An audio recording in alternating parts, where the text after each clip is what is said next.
Hello, class. We now have reached the book of Haggai, one of the post-exilic prophets. And he was an old prophet with a vision. Here we see the timeline for the book. Let's look at here. Haggai and Zechariah both were prophets, post-exilic prophets, and they began their ministry in 520 BC. And just they both relate to getting the temple rebuilt that was destroyed, Solomon's temple that was destroyed by Nebuchadnezzar in 586, right here. Solomon's temple was destroyed. After being in captivity, Cyrus decrees that they could return in 538, and so only a small remnant was returned back to the Promised Land, about 50,000. Of course, there were many more than that, and they had been there for 70 years, so many of them just stayed. But 50,000 came back, and the construction of the temple started in 535, but it only lasted for about 5 years, and it halted. And so God raised up Haggai and Zechariah to encourage those back in the Promised Land to rebuild the temple, and that was done in 520. And with their encouragement, they completed it. What they started here, they completed it in 515. So here we're seeing dates of key events in Haggai's and Zechariah's time, because they were both contemporary and both were prophesying, trying to get that to encourage the people, the Jews who returned, to rebuild the temple. And August the 29th, 520 BC, that's when it began. Haggai's first sermon, September the 21st, which is not very long, which is a few weeks later, the temple building resumed. On October the 17th, Haggai delivered his second sermon. October and November of 520, Zechariah's ministry began. So here we see Zechariah just a month or so more late after Haggai began also a ministry to encourage them to rebuild the temple.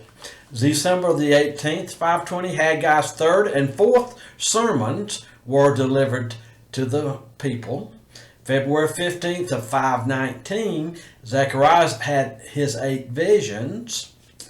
We have December the 7th of 518, the delegation from Bethel, and we see that's in Zechariah 7, but we'll study Zechariah coming up here.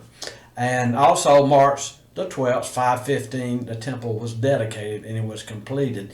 And that record is in Ezra chapter 6. And so that's something about the prophet himself. His name, Haggai, means my feast. He was the first prophet to be heard after the Babylonian exile, which I mentioned earlier was 70 years. And that was also predicted by Jeremiah. And it was Daniel who read Jeremiah's prophecy. That's how he came to know that. And we see that recorded in the book of Daniel. Haggai was a contemporary with Zechariah. Zechariah was a young visionary. Haggai was an old man, approximately 80 years old. If he saw the first temple, that is Solomon's temple.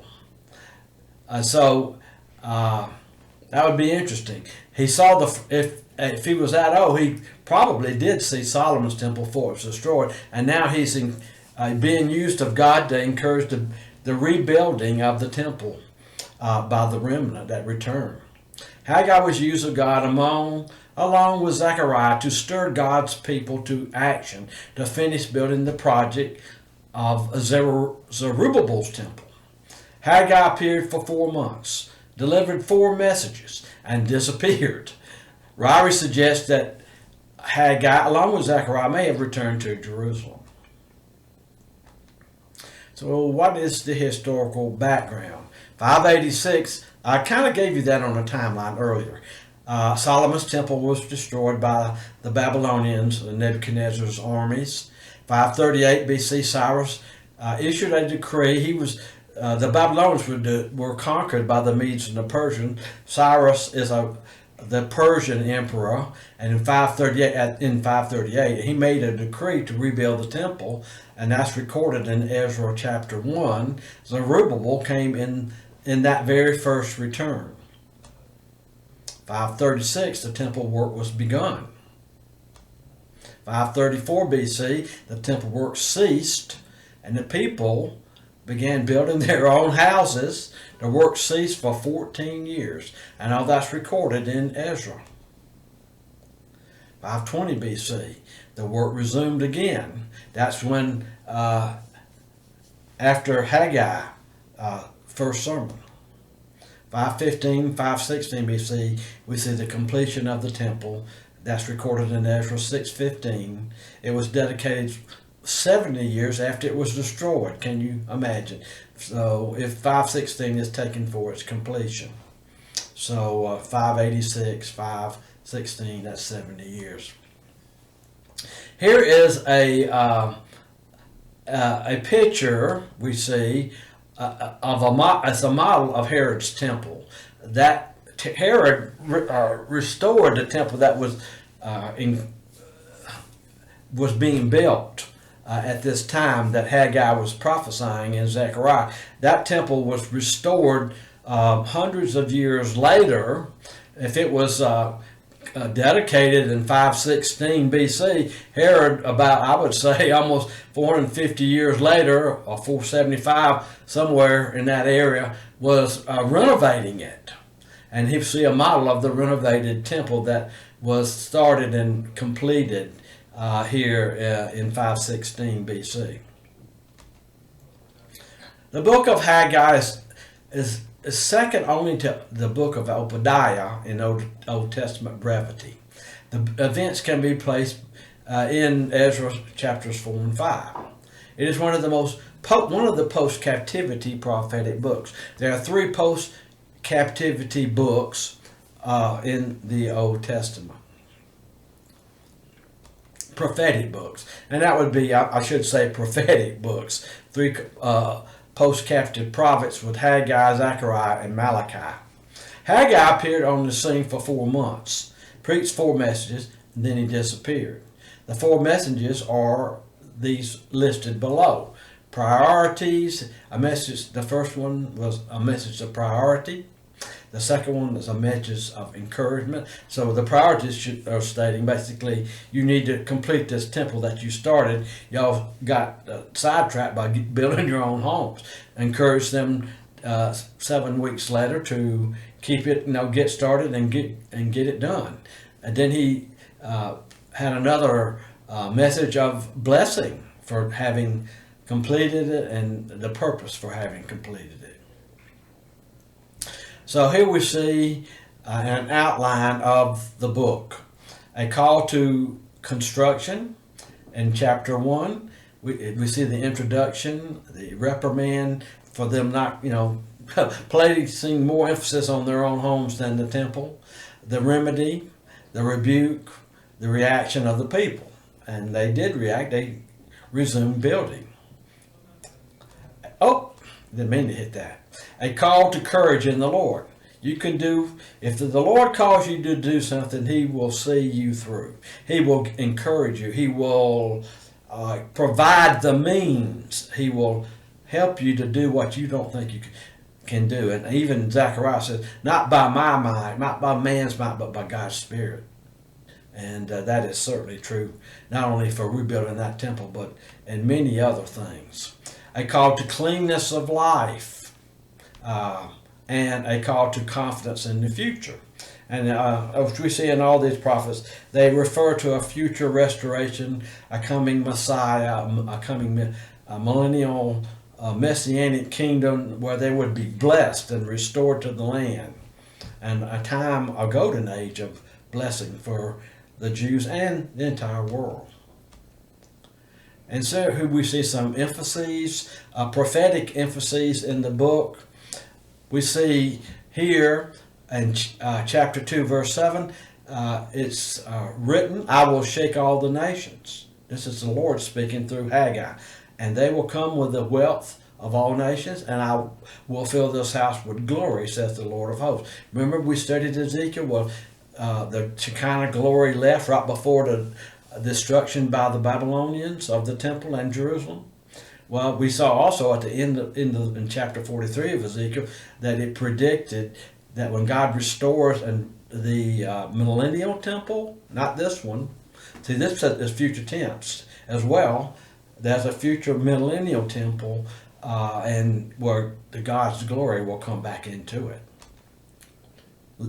through the east, come back the east through the east gate. The Great Tribulation. Haggai refers to the tribulation as the shaking of all nations and the shaking of the heavens and the earth. It is also described as the overthrow of the throne of kingdoms of the nations. And it's interesting that the New Testament writers in the English translation use the word tribulation, the tribulation.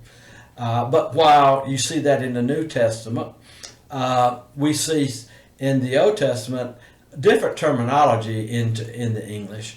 And so we see here shaking of all nations and other terms, but it's still referring to the same period of time.